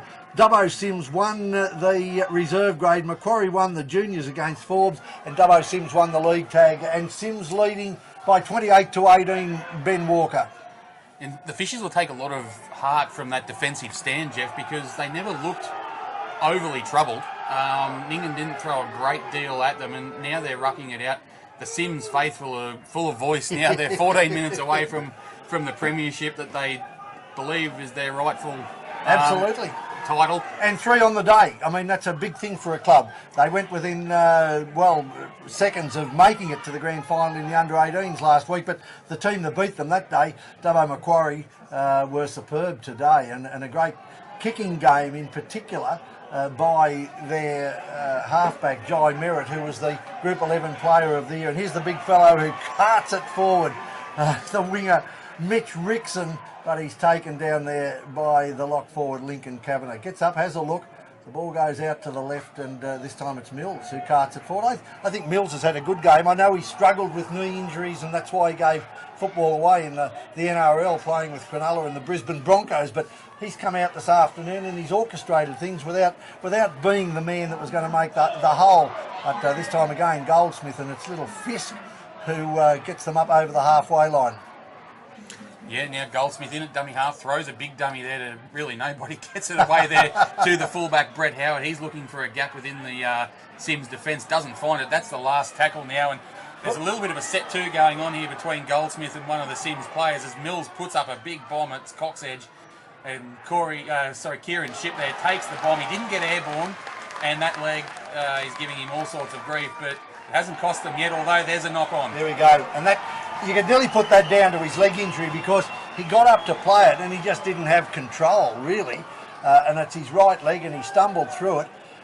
I thought what was good in that play from the fullback though, Kieran Cubby Shipp, he's looking into the sun, but he actually turned his body and caught the ball sort of over his shoulder.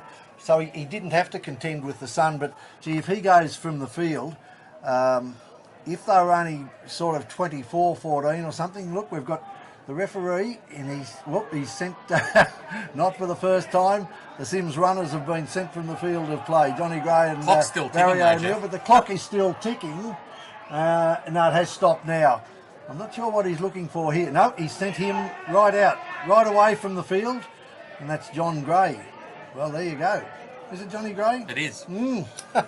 He was on the sting last year for Cyms in the grand final. That's right. Now he gets sent off when he's not even now playing. He gets sent off when he's not even playing. And I'm not sure what that's been, whether he's out there giving advice or whether there's two of them going on the field when there's only allowed one. But anyway, let's look at what's going to happen here as it goes wide to Crete Wacker. And he's stood in tackles and he's done a lot of that, but he's been hammered by Wade Kavanagh on a lot of occasions. This time he sort of gets out and he tries to go forward again, but he's taken by the winger Seraluvu and also again Kavanagh, who not much of him is there. Not Kavanagh, it is Wade Kavanagh, the centre. Both centres look alike. Not very much of them, but gee, they're strong and they give it their all.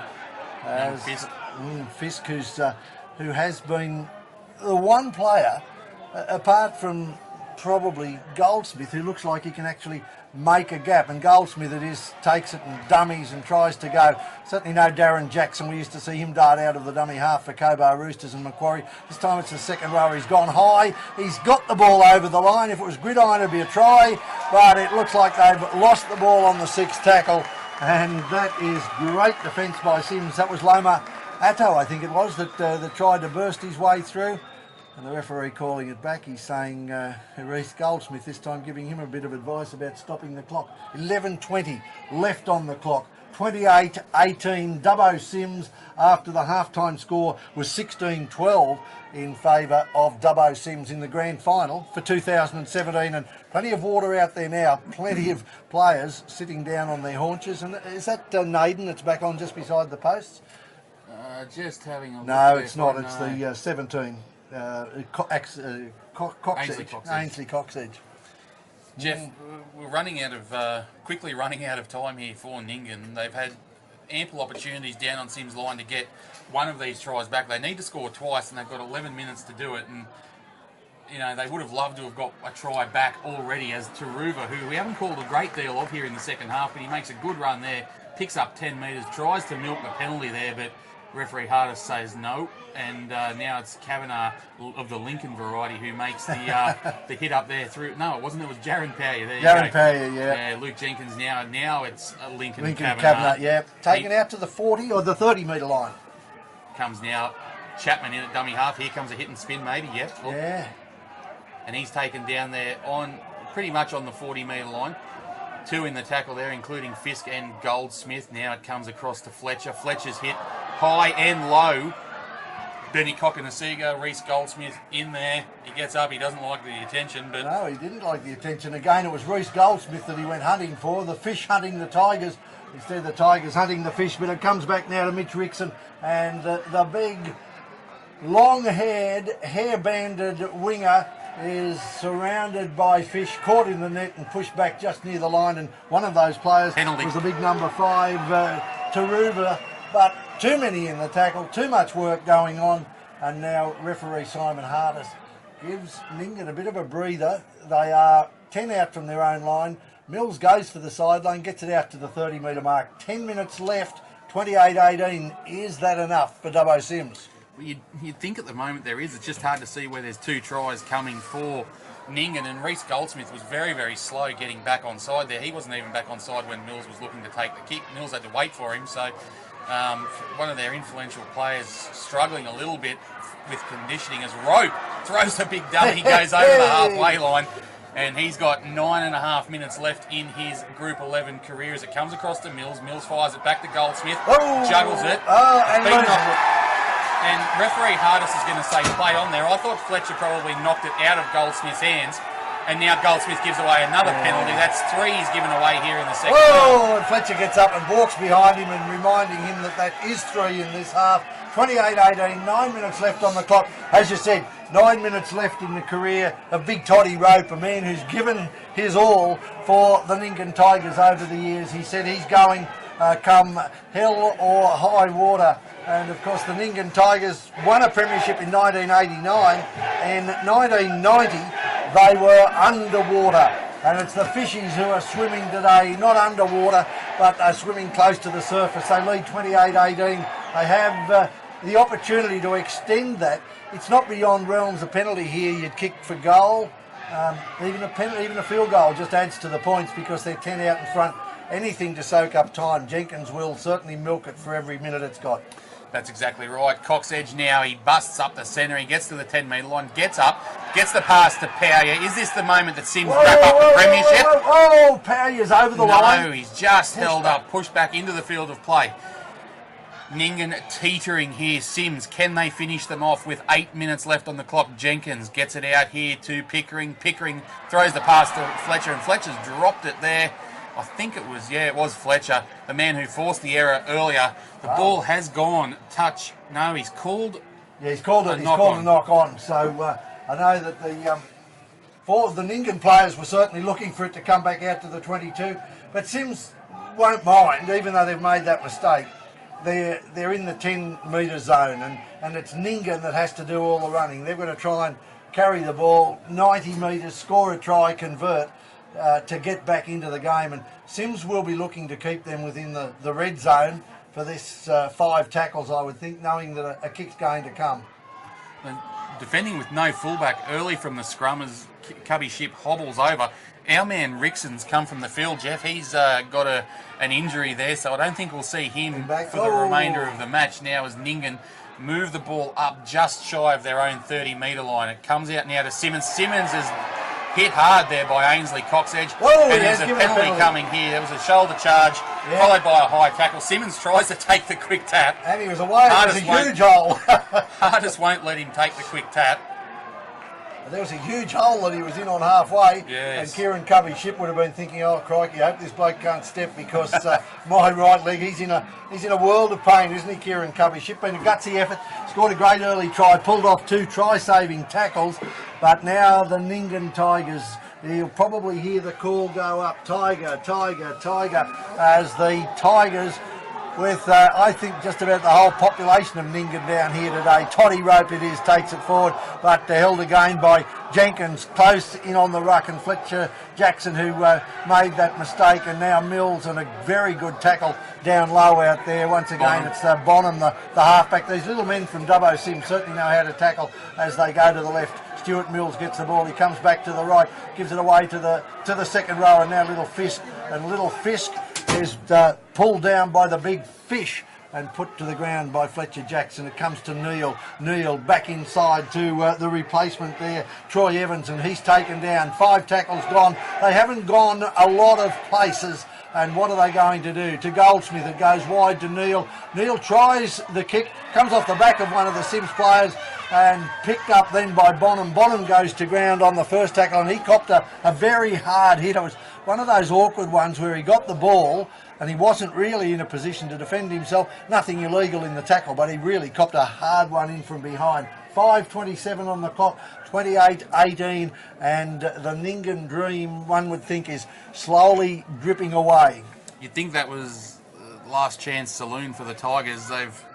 They need 2 tries now in 5.5 minutes. They've had, as I've said before, ample opportunities in this second half down on the Cyms line, but each and every time Cyms' defence has stood up strong.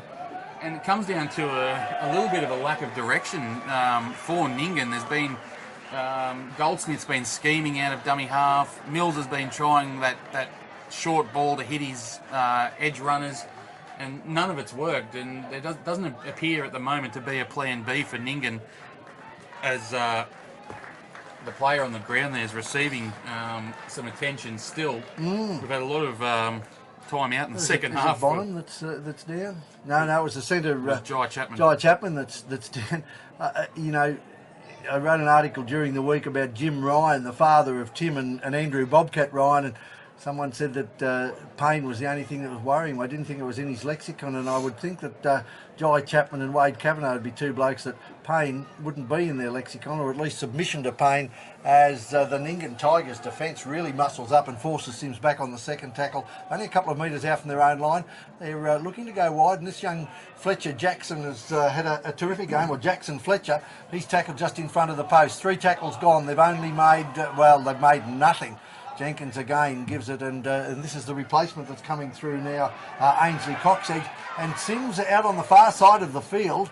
They've finally got it out of their danger zone, and probably in a zone where they can kick long, and one would think they'd be kicking for this left-hand side of the field, but they're going to take it to the 5th tackle, and now I'd be looking for Pickering, who has a big boot, Is it going to be him? Is it going to be Bonham? No, it's going to be Jenkins, and he just dummies, jinks, and goes to the left and goes backwards on the sixth tackle. So 40 metres out from their own line. I don't think that's going to be crucial, but it wouldn't have been the play that Coach Tim Ryan would have wanted. I think he'd have wanted the ball to be kicked deep and Cyms trying to defend down this other end of the field. But whether Nyngan has got anything left in the tank, I'm not sure. Cyms have got the tiger by the tail, but the tiger might just have one more twist as Jacob Neal goes back across the ruck and then tries to accelerate through a gap, but he's taken 40 metres out from Dubbo Cyms' line, gets up and plays. It'll be Reece Goldsmith. What sort of magic can he do? He just goes to the little man there in Fisk, who has been very good. He's burrowing forward, but again, they're still not out to the 20-metre line, and Kokasa Nsinga goes forward. The try scorer early on. 4 tackles gone. This time, Mills, what have we got? They were going to the left. The ball has to be played. Kokanasinga gets up, plays it back to Goldsmith. Goldsmith, a quick delivery out there, and Toddy Rope gets it, goes over his shoulder, goes forward, and Dubbo Cyms dive on it with 3 minutes 50 left on the clock.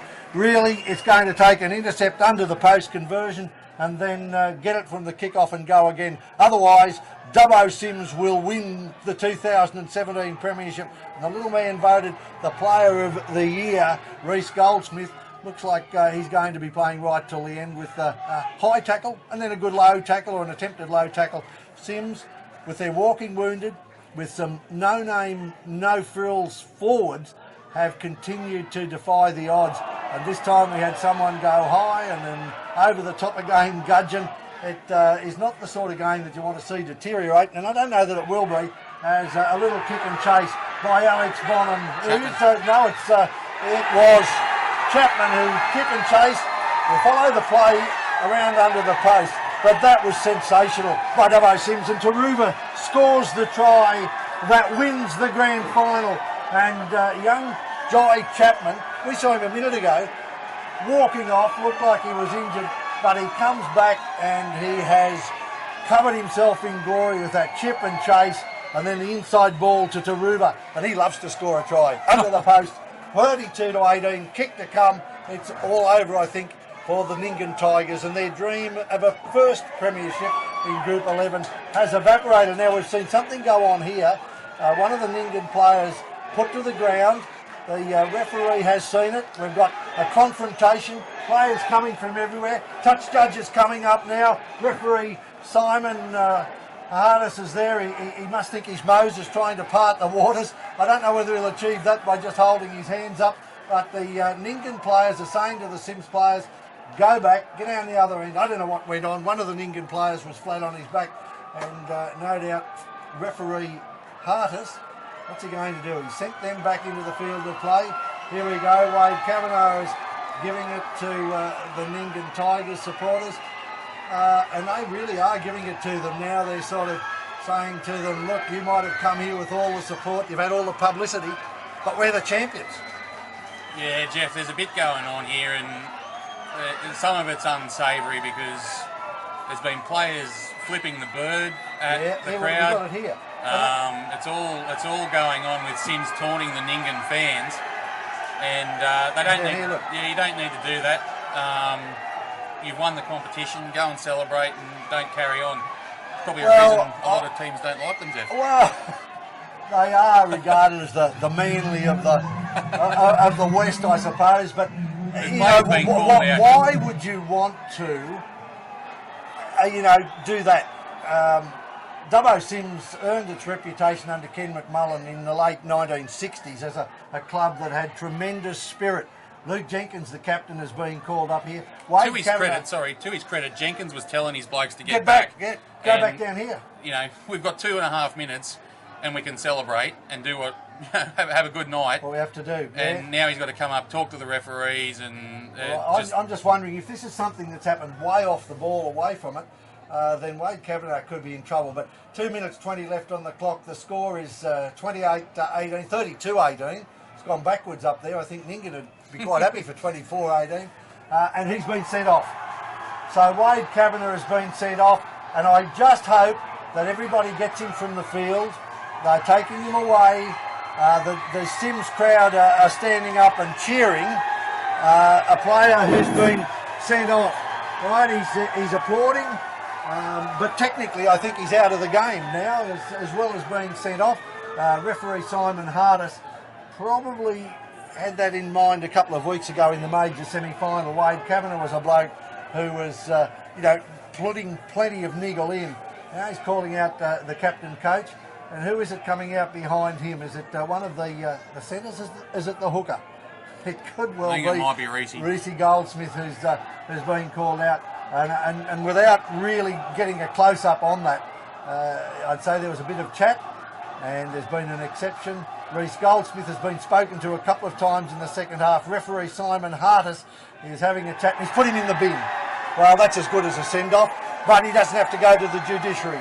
So Reese Goldsmith comes from the field into the bin, and as you said, it's probably unnecessary to have a game finish with that sort of thing.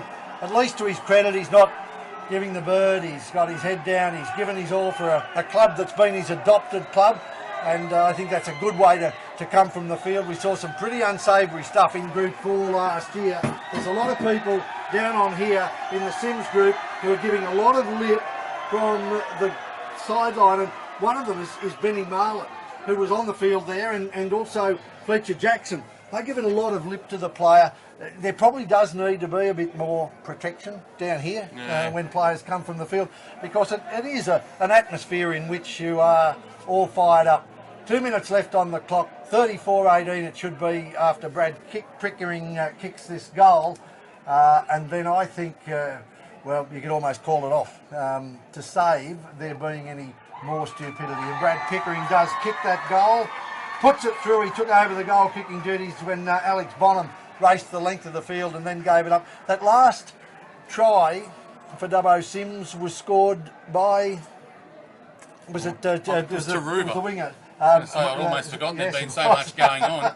Taruva. Yes, it was the little chip and chase by the centre who took the ball down. I notice here that the president of Group 11 is having a chat to Derek Ho, the president of Group 11, talking with Dubbo Cyms about what would happen, and it's going to be difficult to keep the crowd apart. I just hope that at the conclusion of the game, what I've seen of Stuart Mills, he's a very determined player, and you know, we'll look to guide his players up there to say thanks for a very hard, very tough grand final. But Dubbo Cyms are going to run out the victors, and it is deserved.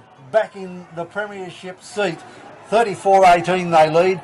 I think the game's probably gone the way that most people would have thought it. Nyngan coming back and scoring a couple of tries. The dream for the Tigers hasn't paid off here.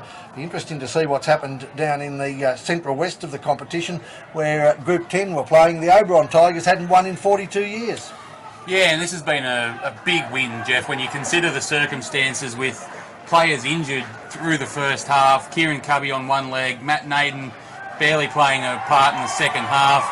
Jenkins puts the ball into touch with 30 seconds left, and that'll bring the 2017 season to an end. It'll be 34 points to 18 in favour of Cyms.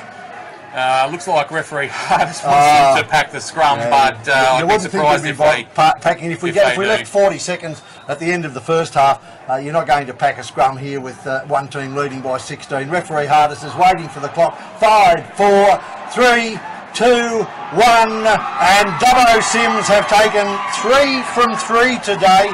They weren't in the under-18s.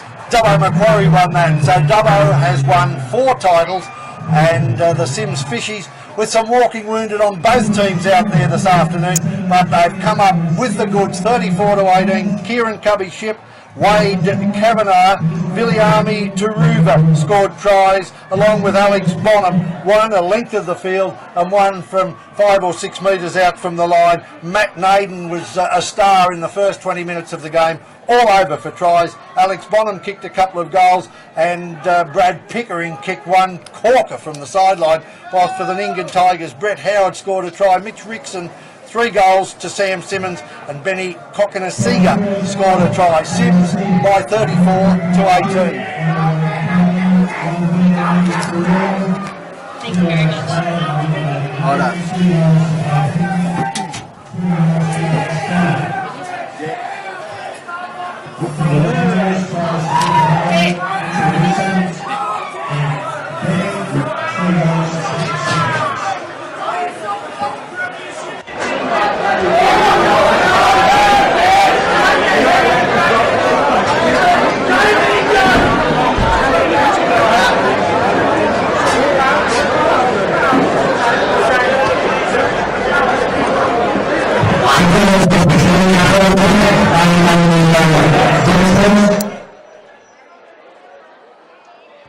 Thanks, guys. So,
Cyms picking up their very first Ladies League Tag Grand Final.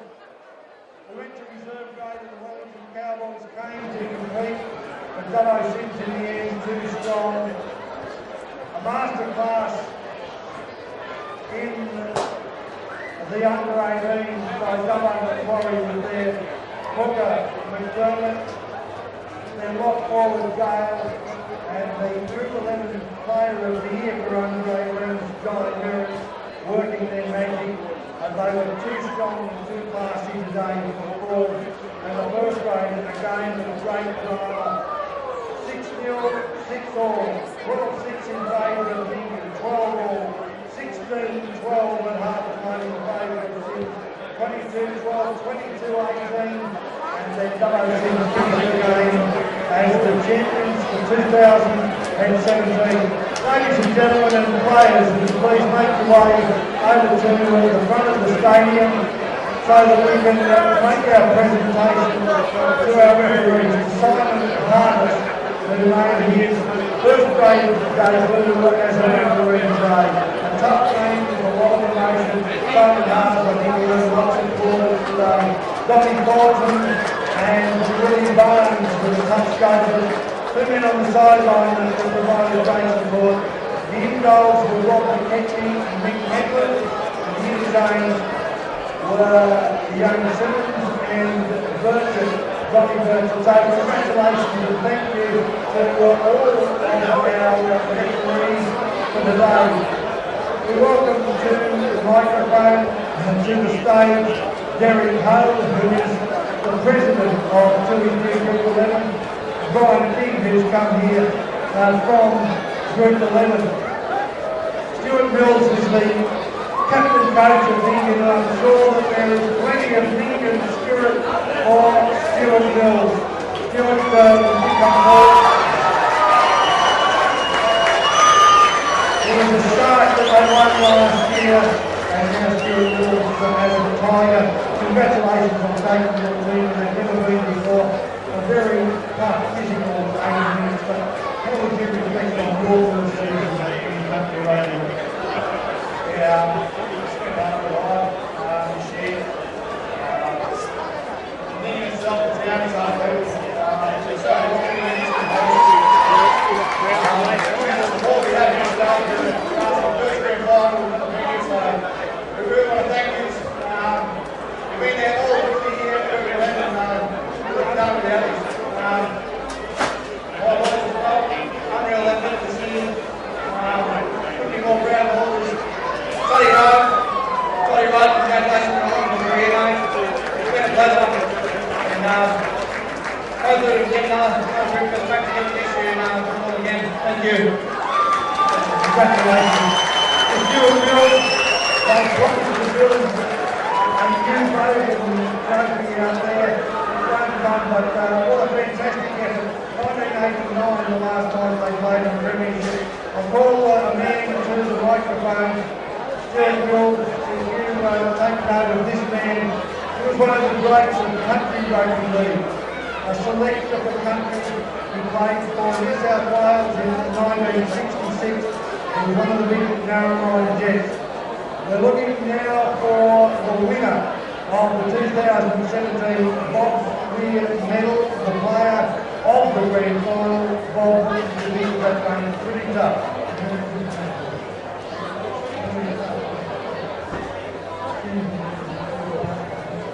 They scored the try early, they got the right, Nyngan back to 12-6, so certainly he was showing it out. When you look at the game, there were plenty of heroes in both teams. There's a lot of walking work to finish, but who have you come up with for your rest for this year? There it is, the winner of the grand final. He scored 2 tries and kicked a couple of goals. Alex Bottoms from Nyngan. Alex ran 90 metres for 1. And I went Alex, you were glad when you only had to go a couple of metres to score the second try.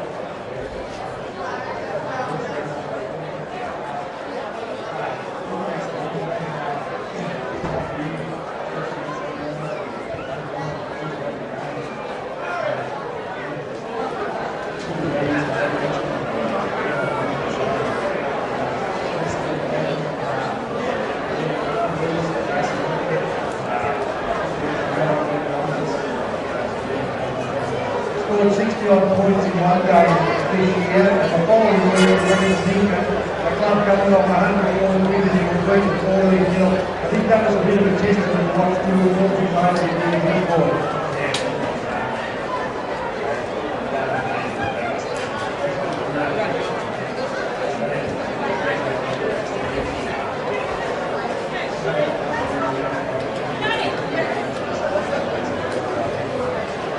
Last couple of games when we came back, wanted to stay on the stage because the next man I'm going to call to the stage is a man that today played his 257th first grade game with Cyms. The man that they can't break, Luke Jenkins, a transfer. He started in the grand final with the under 18 with Narrabri, and Luke Jenkins has just come forward to receive your trophy. I'm going to give you a hand up for 457 games. So congratulations, I hope you like that as well. There you go, you want the hell of that. That's it.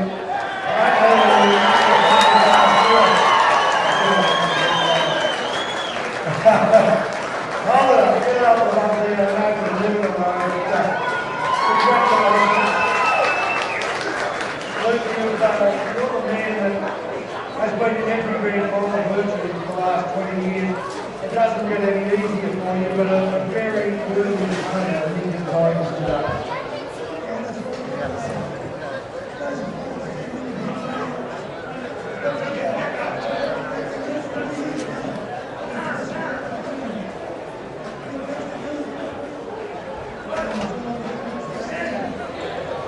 When Bob takes the intercept and runs the length of the field, he didn't quite make it to the end of the field with him, but you were cheering every step of the way because every step that he took you closer to regaining the title of the Big League Premier.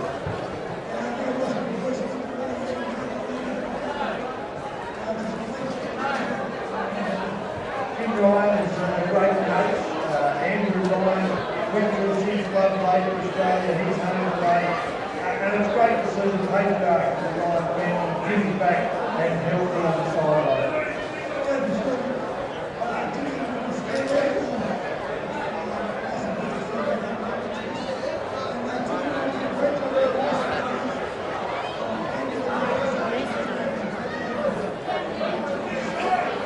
Finally, he's won the league tag, he's won reserve grade, you've won first grade, but there's one man that I know you are all waiting for today, and that of course is Ryan Nyngan. His phone has been going off all afternoon.